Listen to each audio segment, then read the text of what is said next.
Hi friends, मैं सी इरफान अहमद। मैंने part 1 part 2 की वीडियो बनाया था जिसमें मैंने दिखाया कि एसपी का डिस्टिंग्विश शॉर्ट नोट कैसे याद करना है। अब मैं आपके साथ ये वीडियो में सिर्फ लेटर शेयर करने जा रहा हूँ कि लेटर एक ट्रिक है, आपको कैसे याद रखना रहेगा, लेटर कैसे लिखना रहेगा। बोर्ड में याद रखना, 3 क्वेश्चन पूछे जाएंगे लेटर से, जिसमें से आपको 2 क्वेश्चन अटेम्प्ट करना होगा। ठीक है। हाँ, लास्ट वाली वीडियो में शायद ये अपना करली ब्रैकेट नहीं दिखा था, मैं आपको जस्ट दिखा देता हूँ कि हमने जो करली ब्रैकेट मार्क किया था ये छूट गया था शायद।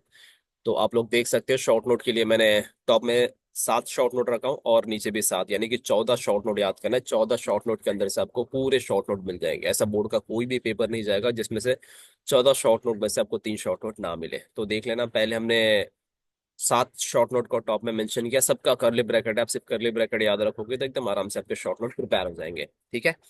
आज हम जो प्रिपेयर करने वाले हैं, आज हम प्रिपेयर करने वाले हैं लेटर के ऊपर। तो आप लेटर अच्छे से पढ़ लेना, लेटर इतना हार्ड नहीं होता। 3 में से आपको 2 लेटर अटेम्प्ट करने होंगे, 10 मार्क का आपका लेटर होगा। देख लेना, पहले हमने डिस्टिंग्विश का भी सब करली ब्रैकेट मार्क करके रखा है। आप सिर्फ करली ब्रैकेट याद रखना, करली ब्रैकेट के थ्रू पूरे पॉइंट्स को रिकैप कर सकते हो। एंड में अगली वीडियो में मैं आपको शेयर करूंगा कि सिर्फ एक पेज पे आपका पूरा एसपी यानी कि पूरा सिलेबस 12 टॉपिक कैसे हमने उतारा है। मैं आपके साथ अगली वीडियो में एमसीक्यूज के साथ वो भी शेयर कर दूंगा। फिलहाल हम लोग लेटर पे जा रहे हैं, तो मैं लेटर की कुछ ट्रिक बताने जा रहा हूँ कि लेटर आपको कैसे प्रिपेयर करना होगा बोर्ड एग्जाम के लिए। तो याद रखना, जब हम लेटर लिखने जाएंगे तो लेटर में सिर्फ 3 कैटेगरी के लेटर है। सबसे पहला जो लेटर लिखा जाता है वो मेंबर को लिखा जाता है, यानी कि शेयर होल्डर। तो शेयर होल्डर को लेटर कैसे लिखना है। उसके बाद हमारा होता है डिबेंचर होल्डर, डिबेंचर होल्डर को हम कैसे लेटर लिखने वाले। एंड लास्ट में होगा डिपॉजिटर की, डिपॉजिटर को लेटर कैसे लिखना है। लेटर याद रखना, हम बिजनेस का लेटर लिखने जा रहे हैं, पर्सनल लेटर नहीं है। पर्सनल लेटर आप जितना बढ़ा चढ़ा के लिखोगे चलेगा, लेकिन बिजनेस लेटर याद रखना टू द पॉइंट और स्पेसिफिक होना चाहिए। ना लिखने वाले के पास टाइम है, ना पढ़ने वाले के पास टाइम है। तो आप जब लेटर लिखोगे तो बहुत प्रिसाइज होगा, बहुत कंसाइज होगा एंड टू द पॉइंट होगा। तो लेटर की कुछ बातें आप याद रखना कि टॉप में कंपनी का नाम, एड्रेस, फोन नंबर, सिन नंबर, रेफरेंस नंबर सब कुछ आ जाएगा। राइट हैंड साइड में डेट आ जाएगी।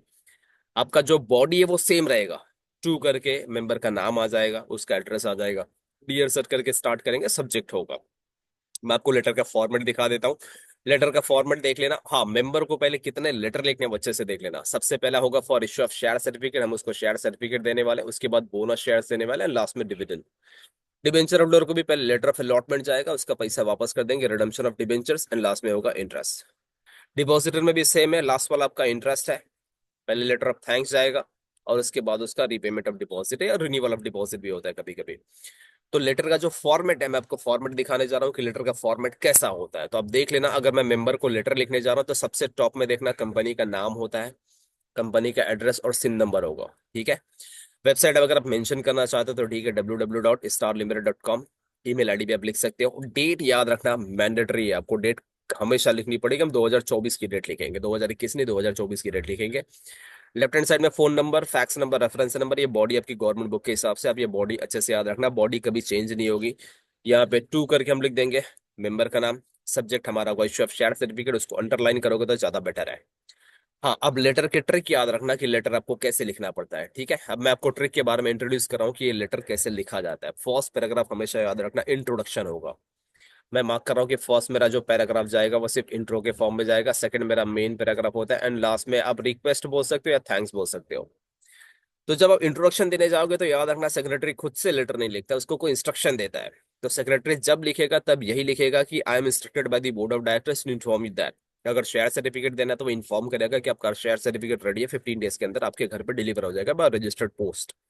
तो पहला पैराग्राफ सिर्फ इंट्रोडक्शन के लिए होगा। इंट्रोडक्शन में याद रखना, सेक्रेटरी खुद से नहीं लिखेगा I am instructed by the board of directors, I am directed by the board of directors to inform you that. Second, हमारा मेन जो पैराग्राफ होगा वो टेबल के फॉर्म में होगा कि अगर मैं शेयर सर्टिफिकेट देने जा रहा हूं तो उसका डिटेल्स मुझे टेबल में दिखाना पड़ेगा। कम से कम 5 कॉलम होगा और मैक्सिमम 7 कॉलम होगा, उससे ज्यादा कॉलम नहीं। तो हम जब शेयर होल्डर को शेयर सर्टिफिकेट देंगे तो उसका folio number, certificate number, distinctive number, कहाँ से लेके कहाँ तक और कितने शेयर है, इसके बारे में मेंशन करेंगे। तो बस 5 कॉलम हमको लिखना होगा। एंड लास्ट में याद रखना, जब कंक्लूड करोगे तो बस यही लिखना कि हम आपको बेस्ट सर्विस देने वाले, फ्यूचर में आपने हमारे कंपनी में इंटरेस्ट दिखाया, उसके लिए कंपनी बहुत थैंकफुल है। तो सिर्फ 3 पैराग्राफ। फर्स्ट आपने इंट्रोडक्शन दिया कि I am instructed by the board of directors to inform you that your share certificate is ready for delivery and it will be dispatch to your residential या registered address within 15 days. ठीक है। Second, main paragraph, the details of share certificate is as under, आपने 5 column बना दिया। Distinctive number, आपका number of share certificate या certificate number या distinctive number डाल देंगे कि कहाँ से कहाँ तक है, और नंबर ऑफ शेयर्स डाल देंगे। लास्ट वाले पैराग्राफ में आपने सिर्फ थैंक्स बोला या तो आपने एश्योरेंस दिया कि हम बेस्ट सर्विस आपको प्रोवाइड करने वाले हैं।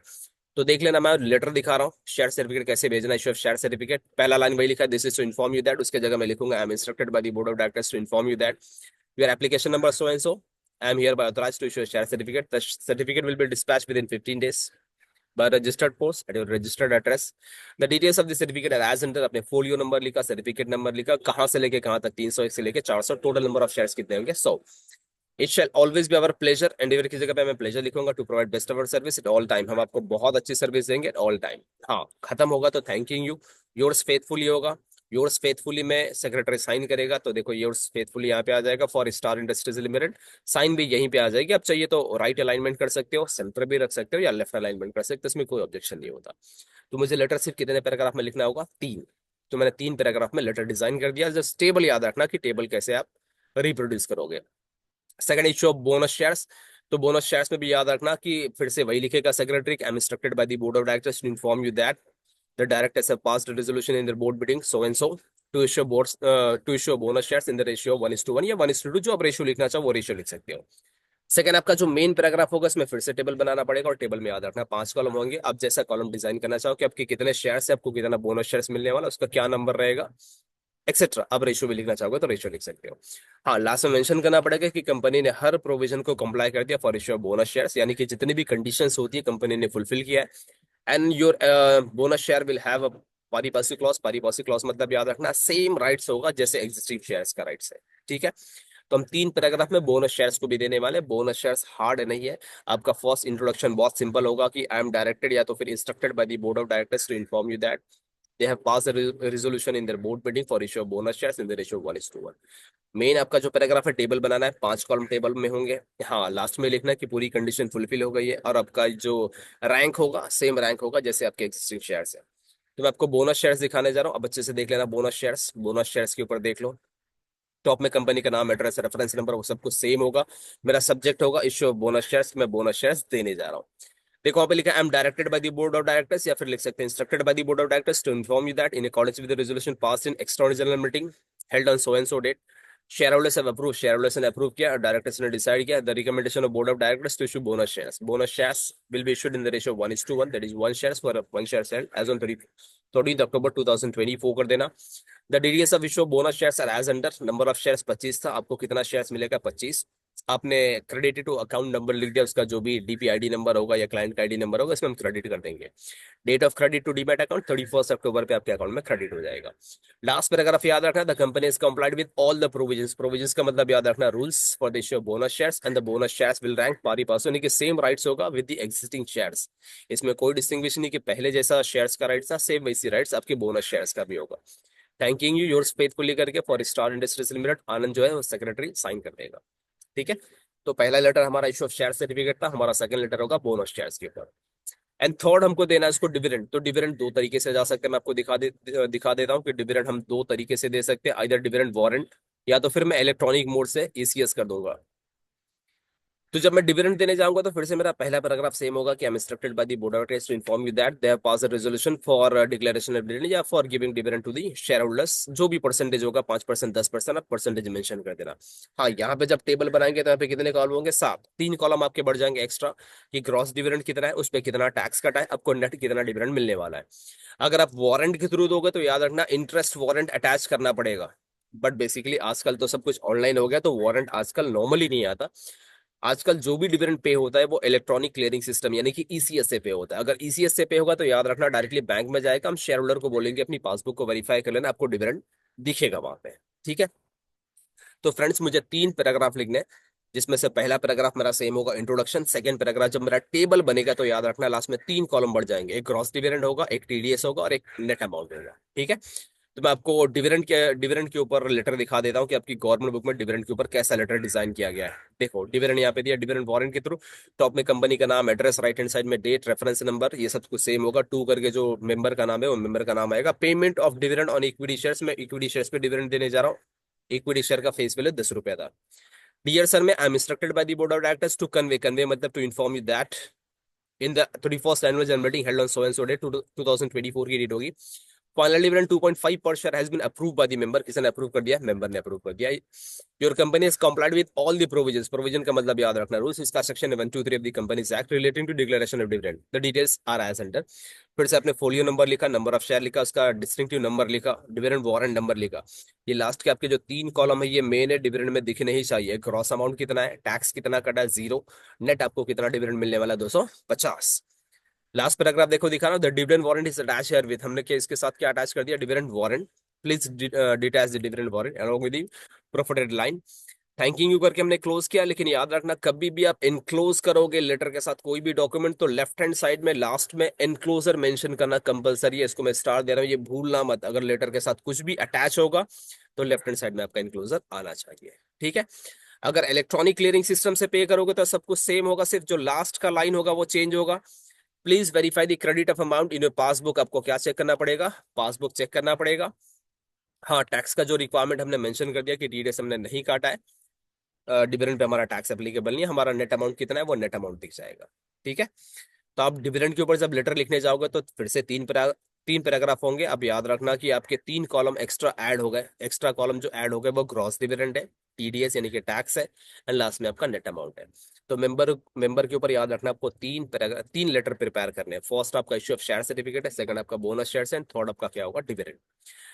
शेयर सर्टिफिकेट दोगे तो याद रखना पहला पैराग्राफ सेम होगा, सेकंड में 5 ही कॉलम होंगे, एंड लास्ट में आप बस एश्योरेंस देना कि बेस्ट सर्विस देंगे। अगर आप बोनस शेयर्स देने जा रहे हो तो रेशियो मेंशन करना कंपलसरी है। टेबल फिर से 5 कॉलम होंगे।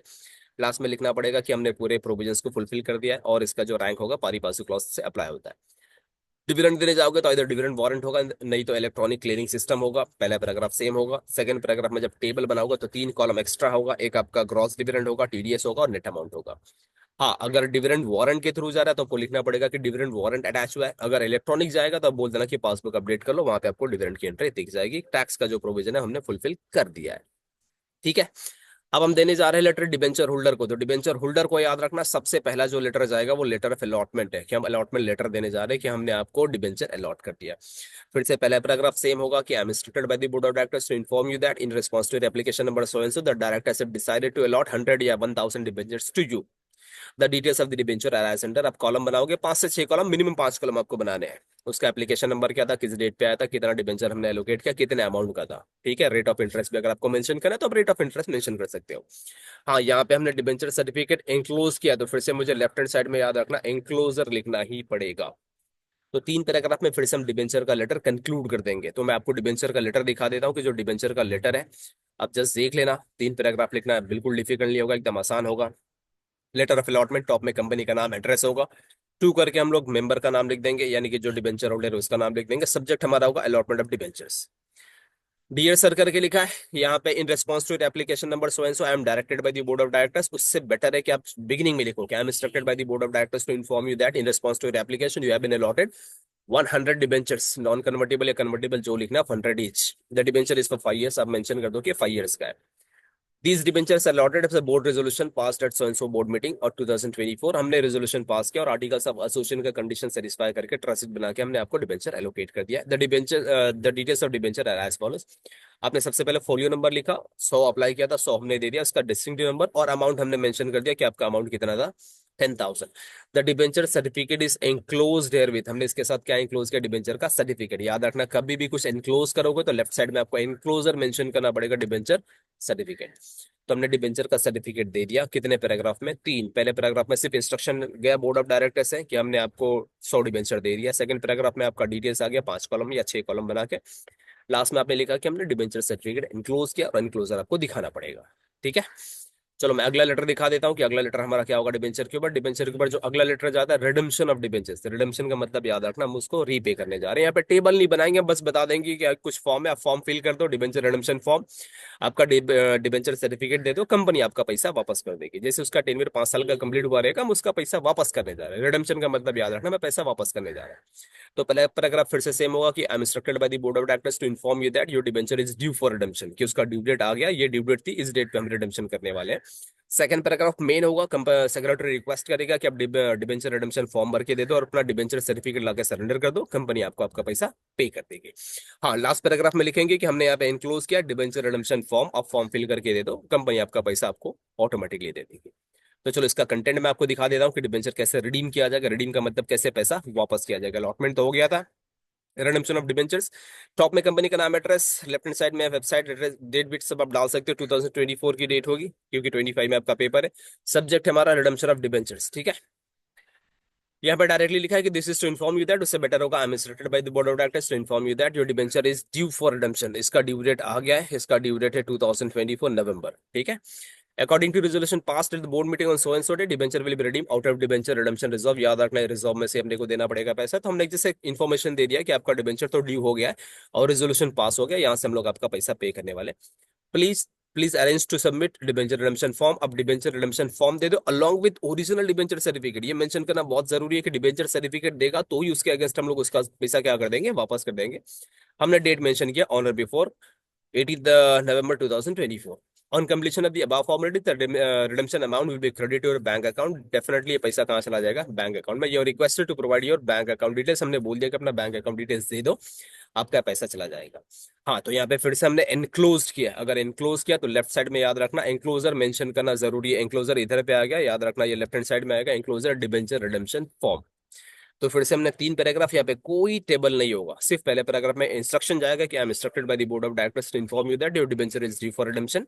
हाँ, मीटिंग में रेजोल्यूशन पास हो गया है कि हम ये लोग डिबेंचर रिडेम्पशन फंड से या पैसा देने वाले हैं।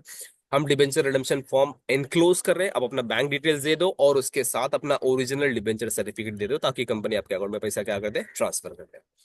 एंड लास्ट में याद रखना हमारा जो तीसरा लेटर डिबेंचर पे जाएगा फिर से वो इंटरेस्ट का जाएगा। जैसे हमने शेयर होल्डर को डिविडेंड दिया, यहाँ पे हमको क्या पे करना पड़ेगा, इंटरेस्ट। सेम वही पैटर्न होगा जैसे आपने डिविडेंड दिया है। पहला पैराग्राफ फिर से वही होगा कि I am instructed by the board of directors to inform you that they pass resolution. ये रेजोल्यूशन की जरूरत नहीं होगी कि आपको इतना इंटरेस्ट हम लोग देने वाले हैं। 10% का जो रेट था 10% के हिसाब से आपको इतने अमाउंट का हम लोग इंटरेस्ट पे करने वाले हैं। The details of the interest are as under.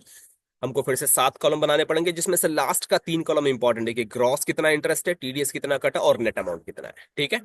हाँ, अगर आप फिर से इंटरेस्ट वारंट के थ्रू देने जा रहे हो तो आपको इंटरेस्ट वारंट अटैच करना पड़ेगा। अगर वो ईसीएस इलेक्ट्रॉनिक पे हो रहा है तो बस बोल देना कि पासबुक में एंट्री चेक कर लेना, पासबुक में अमाउंट चला जाएगा। तो जैसे हमने डिविडेंड पे किया सेम वैसे याद रखना इंटरेस्ट होगा। यहाँ पे भी कितने पैराग्राफ होंगे, 3। टेबल सेम होगा, लास्ट का 3 कॉलम मेरे लिए इंपॉर्टेंट होगा। पहला इंस्ट्रक्शन होगा, टेबल में लास्ट के 3 कॉलम ग्रॉस, टीडीएस और नेट। अगर वारंट के थ्रू जा रहा है तो इंटरेस्ट वारंट अटैच करेंगे, अगर इलेक्ट्रॉनिक जा रहा है तो वो पासबुक में एंट्री चेक कर लेगा, ठीक है। तो मैं आपको लेटर दिखा देता हूँ तीसरा वाला जो हमारा पेमेंट ऑफ इंटरेस्ट है। बेसिकली आजकल सब कुछ इलेक्ट्रॉनिक है, इलेक्ट्रॉनिकली जाएगा। तो टॉप में कंपनी का नाम होगा, एड्रेस होगा, राइट हैंड साइड में website, email ID, body of the letter same होगी। सब्जेक्ट होगा मेरा payment of interest on debenture. हम इलेक्ट्रॉनिक पे करने जा रहे हैं ईसीएस इलेक्ट्रॉनिक क्लियरिंग सिस्टम के थ्रू। देखो अभी लिखा पहला पैराग्राफ कि I am instructed by the board of directors to convey. Convey की जगह लिखोगे inform me that the board have passed the resolution in board meeting held on so and so date to pay interest at the rate of 10% on redeemable debenture of 100 each for 31 March 2024 कर देना है यहाँ पे। Your company has complied with all the provisions. हमने पूरे rules को satisfy कर दिया for payment of interest on debenture. The details are as under. Folio number है, नंबर ऑफ डिबेंचर, उसका डिस्टिंक्टिव नंबर, लास्ट के 3 कॉलम मेरे लिए इंपॉर्टेंट है। क्रॉस अमाउंट होगा, टीडीएस होगा और फिर क्या होगा, नेट अमाउंट। अगर हम इलेक्ट्रॉनिक पे करने जा रहे हैं तो सिर्फ पासबुक में एंट्री चेक करनी पड़ेगी। Interest will be paid by electronic transfer, that is by crediting set interest to your bank account as per the details provided by you. हाँ, अगर इंटरेस्ट वारंट होता तो हम लोग यहाँ पे लिख देते कि हमने इंटरेस्ट वारंट क्या कर दिया, अटैच कर दिया। इसके साथ हम कोई इंक्लूजर मेंशन नहीं करने वाले। तो याद रखना सिर्फ 3 पैराग्राफ, हम 3 पैराग्राफ में लेटर को कंक्लूड कर सकते हैं। तो पहला याद रखना मेंबर के कितने लेटर हो गए, 3, और डिबेंचर होल्डर के भी कितने लेटर हो गए, 3। देखो डिबेंचर का फिर से मैं बता रहा हूँ, लेटर ऑफ अलॉटमेंट देंगे, रिडेम्पशन ऑफ डिबेंचर्स होगा, लास्ट में क्या होगा, इंटरेस्ट। सिर्फ रिडेम्पशन ऑफ डिबेंचर में कोई टेबल नहीं है, बाकी सब लेटर में क्या बनेंगे, टेबल बनेंगे। जब डिविडेंड और इंटरेस्ट की बात आएगी तो लेटर के कंटेंट सेम होंगे, लास्ट के 3 कॉलम याद रखना, ग्रॉस कितना है, टीडीएस कितना, नेट अमाउंट कितना है, ठीक है। तो मैंने डिबेंचर होल्डर के 3 लेटर दिखा दिए, मेंबर के 3 लेटर। हाँ, अब हम जा रहे हैं डिपॉजिटर के पास। तो डिपॉजिटर को भी जब लेटर लिखोगे तो 3 लेटर होगा। फर्स्ट होगा letter of thanks and second होगा रीपेमेंट ऑफ डिपॉजिट और थर्ड होगा आपका पेमेंट ऑफ इंटरेस्ट। इंटरेस्ट का तो सेम ही होगा।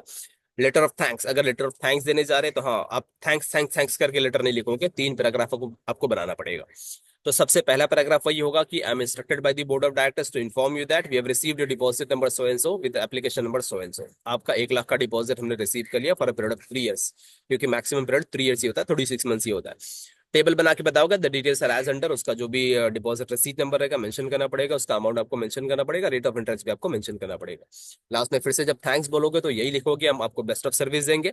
हाँ, इसके साथ हमने डिपॉजिट रसीद नंबर 387 क्या कर दिया, अटैच कर दिया है। तो जब लेटर ऑफ थैंक्स आप बोलने जा रहे हो तो लेटर ऑफ थैंक्स में भी कितने पैराग्राफ होंगे? 3। हाँ, दिल्ली में एक स्टूडेंट ने बेचारे ने पेपर के टाइम पे 72,000 टाइम्स रिकॉर्ड बन गया, उसमें पुष्पा का नाम लेकर हम 72,000 टाइम्स थैंक्स थैंक्स थैंक्स नहीं बोलने वाले, हमको कितना पैराग्राफ मेंशन करना पड़ेगा? 3। तो चलो मैं आपको लेटर दिखा देता हूँ कि हमको थैंक्स कैसे बोलना है। थैंक्स बोलना रहेगा तो उसके 3 पैराग्राफ होंगे, टेबल के फॉर्म में होंगे। मैं आपको दिखा देता हूँ लेटर ऑफ थैंक्स कैसा होगा। देखो यहाँ पे thanking depositors, body of the letter same होगी, टॉप में कंपनी का नाम, एड्रेस, राइट हैंड साइड में डेट होगा, और लेफ्ट हैंड साइड में जो भी मेंबर के नाम है लिख लेंगे। सब्जेक्ट होगा thanking depositor for fix deposit, उसने हमको फिक्स डिपॉजिट दिया है। हाँ, फिर से लिख सकते हैं, I am instructed by the board of directors to inform you that we are in receipt of application number so and so for investment of 1 lakh. हमने कितना इन्वेस्टमेंट रिसीव किया? 1 lakh in fix deposit as per terms and conditions for product 2 years. यहाँ पे 3 years नहीं, कितना years है? 2 years. We are thankful for your initiative and trust. आपने हमारे कंपनी में ट्रस्ट दिखाया और अच्छा इनिशिएटिव लिया कि हमको 1 लाख दिया, उसके लिए हम बहुत ज्यादा थैंकफुल है। The details are as under, देख लेना। फिक्स डिपॉजिट नंबर लिखा है, रिसीट नंबर लिखा है, अमाउंट लिखा है 1 लाख, पीरियड हमने लिखा है 2 ईयर्स, इसका इंटरेस्ट भी हमने बता दिया, बैंक डिटेल्स भी बता दिया कि हमने पैसा कहाँ से रिसीव किया है। The board of directors of your company express its gratitude, उनको बहुत अच्छा लगा for depositing money in our company. आपने हमारी कंपनी में भरोसा दिखाया, हमको बहुत अच्छा लगा। We assure best of our service and thanks for showing confidence in our company. तो आपने थैंक्स बोल दिया, लास्ट में थैंकिंग योर्स फेथफुली कंपनी का नाम, उसके बाद सेक्रेटरी साइन कर देगा। तो अगर आपको थैंक्स बोलना है तो ये नहीं कि सिर्फ thank you thank you thank you लिखोगे, आपको कितना पैराग्राफ मेंशन करना पड़ेगा? 3। बिगिनिंग आपकी सेम वैसी होगी, मेन पैराग्राफ में याद रखना टेबल होगा, 5 से 6 कॉलम मैंडेटरी है, आपको बनाने पड़ेंगे, एंड लास्ट में बताना पड़ेगा आपने हमारे कंपनी में इंटरेस्ट दिखा, उसके लिए हम बहुत थैंकफुल है और हम आपको बेस्ट ऑफ सर्विस देने वाले हैं फ्यूचर में। नेक्स्ट आपका जो लेटर होगा डिपॉजिटर के ऊपर, याद रखना डिपॉजिटर के ऊपर मेरा अगला लेटर होगा रिडम्पशन या रिन्यूअल होगा। तो यहाँ पर रीपेमेंट ऑफ डिपॉजिट है कि मैं डिपॉजिट का पैसा क्या करने जा रहा हूँ, रीपे करने जा रहा हूँ। हमने 2 साल के लिए डिपॉजिट लिया, 2 साल के बाद हम उस डिपॉजिट का पैसा क्या कर देंगे? वापस कर देंगे। तो फिर से आएगा कि I am instructed by the board of directors to inform you that your deposit is due for repayment. आपका जो डिपॉजिट था 2 साल पूरा हो गया, ड्यू हो गया है। आप अपना डिपॉजिट रिसीट दे दो, कंपनी आपको पैसा क्या कर देगी? पे कर देगी, आपके अकाउंट में ट्रांसफर हो जाएगा, बैंक डिटेल्स दे देना। तो टेबल बनाओगे तो उसका डिटेल्स बता देना कि ड्यू डेट कौन सी आ गई है जिसपे आपका पैसा पे होने वाला है। हम लोग यहाँ पे एनक्लोज कर रहे हैं क्रॉस चेक। हाँ चलो, यहाँ पे हम लोग डायरेक्टली क्रॉस चेक, यानी कि कोई फॉर्मेलिटीज नहीं होगी, हमने डायरेक्टली बोल दिया कि आपका पैसा हम आपके अकाउंट में ट्रांसफर कर रहे हैं। डिपॉजिट रिसीट सिर्फ हम मांग लेंगे और क्रॉस चेक हम लोग क्या कर देंगे? अटैच कर देंगे। तो चलो देख लिया जाए मेंबर के जो, सॉरी डिपॉजिटर के जो लेटर है सेकंड लास्ट, देख लेना। सेकंड लास्ट लेटर आपका डिपॉजिटर का होगा, रीपेमेंट ऑफ डिपॉजिट। हम लोग उसका पैसा क्या करने जा रहे हैं? रीपे करने जा रहे हैं, रीपे करने जा रहे हैं। टॉप में कंपनी का नाम, address, body of the letter same होगी। सब्जेक्ट हमारा होगा रीपेमेंट ऑफ डिपॉजिट, हम पैसा क्या करने जा रहे हैं? रीपे करने जा रहे हैं। This is to inform you that, उसके जगह पे मैं लिख दूंगा I am instructed by the board of directors to inform you that your fix deposit number so and so for 1 lakh is due for redemption. ये 1 लाख ड्यू हो गई redemption के लिए। We have received the original deposit receipt. अच्छा, हमको already deposit receipt मिल चुका है, यानी कि मेंबर ने लाके हमको डिपॉजिट रिसीट सरेंडर कर दिया। अगर नहीं किया रहता तो हमको रिक्वेस्ट करना पड़ता कि डिपॉजिट रिसीट लाके दे दो, और हमको इंस्ट्रक्शन भी मिल गया for repayment. The board of directors in their board meeting pass the resolution, resolution pass हो गया कि आपका पैसा हम लोग क्या कर देंगे? रीपे कर देंगे। The details are as under. उसका हमने डिपॉजिट रिसीट नंबर लिखा, टेन्योर लिख दिया कि 2 साल का है। हाँ, रेट ऑफ इंटरेस्ट तो हमारा 10% है। मैच्योरिटी अमाउंट 1,20,000, 1 लाख का था तो 10% के हिसाब से हमने बढ़ा दिया 2 साल के लिए। अगर 2 साल के लिए निकालोगे तो 10 और 10 कितना हो जाएगा? 20। हमको कितना अमाउंट देना पड़ेगा? 1,20,000। उस पर टैक्स कट गया 2,000, तो नेट अमाउंट हम कितना देने वाले? 1,18,000। ड्यू डेट उसका था 30 नवंबर। Please find enclosure with cross cheque of 1,18,000। Tax काट दिया 1,18,000 का, हम लोग उसको क्रॉस चेक दे रहे हैं। बैंक का नाम लिख दिया, कौन से बैंक पे हमने ड्रॉ किया है। ठीक है, थैंकिंग यू करके हमने लिख दिया, साइन करेगा सेक्रेटरी। तो यहाँ पे ऑलरेडी हमको डिटेल्स मिल गई थी, इसके लिए हमने डायरेक्टली लिखा कि हमने आपका पैसा क्या कर दिया? अटैच कर दिया। यहाँ पे क्रॉस चेक 1,18,000 का, 1 लाख का डिपॉजिट था, 10% के हिसाब से 2 साल का 20,000 बनता है, लेकिन 2,000 टैक्स कट गया 10% के हिसाब से। अगर 2,000 हमारा टैक्स कट गया तो हमारा नेट अमाउंट कितना होगा? सिर्फ 1,18,000। ठीक है। हमारा जो लास्ट लेटर होता है वो इंटरेस्ट, पेमेंट ऑफ इंटरेस्ट। तो याद रखना इंटरेस्ट कभी भी पे करना होगा तो लास्ट का 3 कॉलम याद रखना, ग्रॉस अमाउंट होगा, टीडीएस होगा और क्या होगा? नेट अमाउंट होगा। पहला पैराग्राफ सेम होगा कि I am instructed by the board of directors to inform you that. Second paragraph में टेबल होगा। अगर इलेक्ट्रॉनिक जा रहा है तो बैंक पासबुक चेक करनी होगी, अगर इंटरेस्ट वारंट होगा तो हमको इंटरेस्ट वारंट अटैच करना पड़ेगा। तो मैं डायरेक्टली आपको लेटर दिखा रहा हूँ, पेमेंट ऑफ इंटरेस्ट इलेक्ट्रॉनिक यहाँ पे पे कर रहा हूँ। तो आपका body of the letter same होगी, यहाँ पे जस्ट सब्जेक्ट होगा इलेक्ट्रॉनिक पेमेंट ऑफ इंटरेस्ट। हम लोग इलेक्ट्रॉनिक पे कर रहे हैं, ईसीएस इलेक्ट्रॉनिक क्लियरिंग सिस्टम से। देखो पैराग्राफ वही है, I am instructed by the board directors to inform you that interest at 10% has been approved by the board. Directors ने इसको क्या कर दिया? अप्रूव कर दिया है। हम लोग इसके साथ इंटरेस्ट वारंट एंक्लोज कर, उसका नंबर ये है, ट्रॉन and Axis bank Borivali branch. Your company has complied with all the provisions. हमने प्रोविजंस को क्या कर दिया? फुलफिल कर दिया for payment of interest. The details of interest are as follows. हमने 6 कॉलम बना दिया, 3 कॉलम तो ठीक है, वारंट नंबर, अमाउंट है और रेट ऑफ इंटरेस्ट है, क्रॉस अमाउंट, टीडीएस और नेट अमाउंट ये जरूरी है। Interest will be payable by electronic transfer, electronic transfer से क्रेडिट हो जाएगा आपके पासबुक में, पासबुक की एंट्री चेक कर सकते हो। तो देखो डिविडेंड का भी 3 पैराग्राफ था, इंटरेस्ट का भी 3 पैराग्राफ, इंटरेस्ट का भी 3 पैराग्राफ। यहाँ पे लास्ट के 3 कॉलम मेरे लिए इंपॉर्टेंट है कि ग्रॉस कितना अमाउंट है, टैक्स कितना कटा और नेट अमाउंट कितना होगा। ठीक है, तो आपने मेंबर के ऊपर भी 3 लेटर दे लिया, देख लिया। मैं आपको दिखा देता हूँ कि हमारी समरी लेटर लिखना कोई बड़ी बात नहीं, बहुत आसान होता है लेटर लिखना। बस हाँ, आपको ये पैटर्न याद रखना रहेगा कि आप लेटर कैसे लिख रहे हो। ठीक है, चलो मैं दिखा देता हूँ कि सबसे पहला जो मेरा लेटर था वो मेंबर के ऊपर था। मेंबर को सबसे पहले शेयर सर्टिफिकेट देना पड़ेगा, बोनस शेयर देना पड़ेगा और डिविडेंड। डिबेंचर होल्डर में आगे तो डिबेंचर होल्डर में याद रखना लेटर ऑफ अलॉटमेंट देना पड़ेगा, उसका पैसा वापस करना है, redemption of debentures, and last में क्या होगा, पेमेंट ऑफ इंटरेस्ट। पैराग्राफ सब जगह 3 होंगे, सिर्फ एक जगह टेबल नहीं है रिडम्पशन ऑफ डिबेंचर्स में, बाकी हर जगह टेबल होगा। डिविडेंड इंटरेस्ट में याद रखना लास्ट के 3 कॉलम इंपॉर्टेंट होंगे, ग्रॉस अमाउंट होगा, आपका टीडीएस होगा, उसके बाद नेट अमाउंट आएगा। ठीक है, डिपॉजिटर को हमने 3 लेटर दिया है। सबसे पहला डिपॉजिटर को जो लेटर जाएगा वो लेटर ऑफ थैंक्स, सेकंड होगा आपका repayment of deposit, and last में फिर से क्या होगा, इंटरेस्ट। कुछ और इंपॉर्टेंट क्वेश्चन है जो आपके एग्जाम में आ सकते हैं, जो बोर्ड में अभी तक पूछा नहीं, जिसमें से important of corporate finance. Corporate finance का इंपॉर्टेंस हमने मार्क करके रखा है, ड्रेस करके रखा है। आप सिर्फ ड्रेस याद रखना, DRES ड्रेस, और डबल डी फॉर डिसीजन लेने के लिए अच्छा है कॉर्पोरेट। अगर आप कॉर्पोरेट फाइनेंस देखोगे तो उसका कुछ इंपॉर्टेंस है कि आप उसके बेसिस पे डिसीजन ले सकते हो, रिसर्च कर सकते हो, बिजनेस को एक्सपांड कर सकते हो, और स्मूथ रनिंग ऑफ बिजनेस है। अगर आपकी प्लानिंग सही है तो डेफिनेटली आपका बिजनेस बहुत स्मूथ जाएगा। पेमेंट ऑफ डिविडेंड के लिए भी फाइनेंसिंग बहुत अच्छी होती है, पेमेंट ऑफ टैक्स के लिए भी होती है। एक कैपिटल स्ट्रक्चर है कि कैपिटल अगर कंपनी को कलेक्ट करना है फाइनेंस, तो क्या क्या स्ट्रक्चर है। तो सबसे पहले इक्विटी शेयर से पैसा आता है, प्रेफरेंस शेयर से आता है, रिटेन अर्निंग जो खुद का रिजर्व है, एंड लास्ट में बोरोड कैपिटल। तो अगर ये शॉर्ट नोट आपको पूछे कैपिटल स्ट्रक्चर, तो आप इसके बारे में लिख सकते हो कि हमारा पैसा आने का 2 मेन सोर्स है, एक इक्विटी शेयर, दूसरा प्रेफरेंस शेयर, और खुद का जो रिजर्व हमने बना के रखा है उसको बोनस शेयर के फॉर्म में यूज कर सकते हैं, एंड लास्ट में बोरोड कैपिटल यानी कि डिबेंचर इश्यू कर सकते हैं, बॉन्ड इश्यू कर सकते हैं, पब्लिक से डिपॉजिट ले सकते हैं। एक और शॉर्ट नोट पॉसिबल है कि फ्लोइंग बैक ऑफ प्रॉफिट यानी कि रिटेन्ड अर्निंग जो हमारा रिजर्व है उसका क्या रूल्स एंड रेगुलेशन रहेगा। तो अब बस याद रखना, जीडीपी करके याद रखना, जी है, डी है, और पे इकोनॉमिक्स में आपने देखा रहेगा गवर्नमेंट का control, dividend policy and profit, इस पे डिपेंड करता है कि हमारा फ्लोइंग बैक ऑफ प्रॉफिट हमको कैसे यूज करना है। लास्ट में याद रखना टैक्सेशन पॉलिसी की, गवर्नमेंट की क्या टैक्सेशन पॉलिसी है। तो आप जीडीपी करके याद रखना और लास्ट में टैक्सेशन पॉलिसी याद रखना। तो 3 और शॉर्ट नोट मैंने गेस किया कि पॉसिबल है कि अभी तक बोर्ड में नहीं पूछा है, पूछ सकता है। सबसे पहला इंपॉर्टेंस ऑफ कॉर्पोरेट फाइनेंस है, कैपिटल स्ट्रक्चर मतलब याद रखना पैसा कैसे कलेक्ट करना है, तो आप याद रखना इक्विटी है, प्रेफरेंस है, आपका रिटेन अर्निंग है, और बॉन्ड कैपिटल है। हाँ, अगर आपको फ्लोइंग बैक ऑफ प्रॉफिट या रिटेन अर्निंग भी पूछे तो जीडीपी याद रखना, गवर्नमेंट की पॉलिसी, डी फॉर याद रखना डिविडेंड पॉलिसी, प्रॉफिट आपका है, एंड लास्ट में टैक्सेशन पॉलिसी है। तो ये आपके लेटर और ये आपका कुछ शॉर्ट नोट जो अभी तक बोर्ड में नहीं पूछा है, पॉसिबल है कि बोर्ड में पूछ सकता है। ठीक है, तो लेटर हर जगह पे precise, concise, to the point होना चाहिए, 3 पैराग्राफ से ज्यादा नहीं होना चाहिए। ठीक है, तो आप बस याद रखना 9 लेटर आपको प्रिपेयर करने, 9 में से कैसे भी 2 मिलेंगे। अगर पूरे 9 पढ़ोगे तो अच्छा है कि जो आपको 2 अच्छा लगेगा उसमें से सिलेक्ट करके आप लिख सकते हो।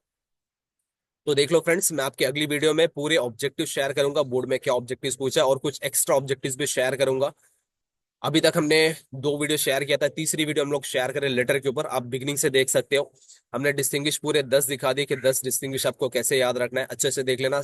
टॉप में हमने 5 डिस्टिंग्विश रखा है, नीचे भी हमने 5 डिस्टिंग्विश रखा है, सबके कर्ली ब्रैकेट मार्क किए, आप स्क्रीनशॉट ले सकते हो। इसके बाद हमने दिखा दिया था कि शॉर्ट नोट में भी याद रखना कि पहले 7 शॉर्ट नोट इंपॉर्टेंट है, उसके बाद 7 शॉर्ट नोट। ये 7 शॉर्ट नोट का कर्ली ब्रैकेट देख लेना कि क्या कर्ली ब्रैकेट मार्क किया है, यहाँ पे पूरे कर्ली ब्रैकेट का स्क्रीनशॉट आप ले सकते हो कि कैसे पॉइंट याद रखना है। उसके बाद जो अगला 7 शॉर्ट नोट है ये नीचे देख लेना, यहाँ पे भी 7 शॉर्ट नोट है, सबका कर्ली ब्रैकेट मार्क किया, अब स्क्रीनशॉट ले लेना।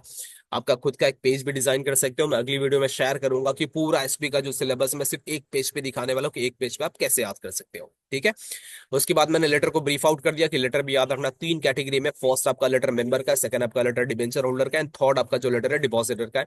हर जगह पे 3 पैराग्राफ है, हर जगह पे टेबल है जिसमें मिनिमम 5 कॉलम है। सिर्फ रिडम्पशन ऑफ डिबेंचर्स के लिए टेबल नहीं होगा, उसमें सिर्फ रिक्वेस्ट होगी। तो सबसे पहले लेटर मेंबर का था, 3 लेटर हो गए, डिबेंचर होल्डर के 3 लेटर हो गए, एंड याद रखना डिपॉजिटर के भी 3 लेटर हो गए। उसके बाद मैं 3 शॉर्ट नोट एक्स्ट्रा मेंशन कर रहा हूं जो पॉसिबल है बोर्ड में पूछ सकता है, जिसमें से सबसे पहला इंपॉर्टेंस ऑफ कॉर्पोरेट फाइनेंस, अभी तक बोर्ड में नहीं पूछा है, चांसेस है कि पूछ सकता है। कैपिटल स्ट्रक्चर के बारे में शॉर्ट नोट पूछ सकता है, एम्प्लॉइंग बैक ऑफ प्रॉफिट या रिटेन अर्निंग के बारे में भी पूछ सकता है। और याद रखना, अगर गलती से आपको फीचर्स ऑफ शेयर पूछे, फीचर्स ऑफ डिबेंचर पूछे, तो आपने जो डिस्टिंग्विश पहले टॉप में पढ़ के रखा है वही सेम 7 पॉइंट यूज करना है, 6 पॉइंट यूज करना, वो आपका शॉर्ट नोट बन जाएगा। इसके लिए मैंने हाईलाइट किया कि डिस्टिंग्विश आपके लिए सबसे इंपॉर्टेंट, उसके बेसिस पे आप जस्टिफाई दी फॉलोइंग लिख सकते हो, केस स्टडी लिख सकते हो, शॉर्ट नोट भी लिख सकते हो। तो डिस्टिंग्विश पूरे 10 के 10 अच्छे से पढ़ना, शॉर्ट नोट 14 पढ़ लेना, और लेटर सिर्फ 9 पढ़ना है। 3 एक्स्ट्रा शॉर्ट नोट है, अगर आप पॉइंट याद रखोगे तो अच्छा है, ताकि बोर्ड में इनकेस अगर कुछ नया पूछे तो ये 3 पूछ सकता है, इससे ज्यादा कुछ नहीं पूछ सकता। ठीक है स्टूडेंट्स, ऑल द बेस्ट, अच्छी पढ़ाई करो, बोर्ड का एग्जाम बहुत नजदीक है। आप एक सब्जेक्ट कैसे भी खत्म कर लो, एसपी। हम मेरी जो अगली वीडियो आएगी वो आपकी ओसी के ऊपर आएगी, उसके बाद इकोनॉमिक्स पे आएगी, लास्ट बी के तो चल ही रहा है हमारा। ठीक है, तो ऑल द बेस्ट, अच्छी पढ़ाई करो। मैं उम्मीद करूंगा कि आप बोर्ड में अच्छे मार्क्स लेके आओगे, एसपी में कैसे भी 90 क्रॉस कर लेना, अगर 95 98 आएगा तो मुझे और भी अच्छा लगेगा। ठीक है, ठीक है स्टूडेंट्स, अच्छी पढ़ाई करो, ऑल द बेस्ट। मिलेंगे फिर से हम अगली वीडियो में ऑब्जेक्टिव्स के साथ, एमसीक्यूज पूरे बोर्ड के एमसीक्यू शेयर करूंगा, और कुछ गवर्नमेंट बुक के टेक्स्ट बुक पे एमसीक्यू शेयर कर लूंगा।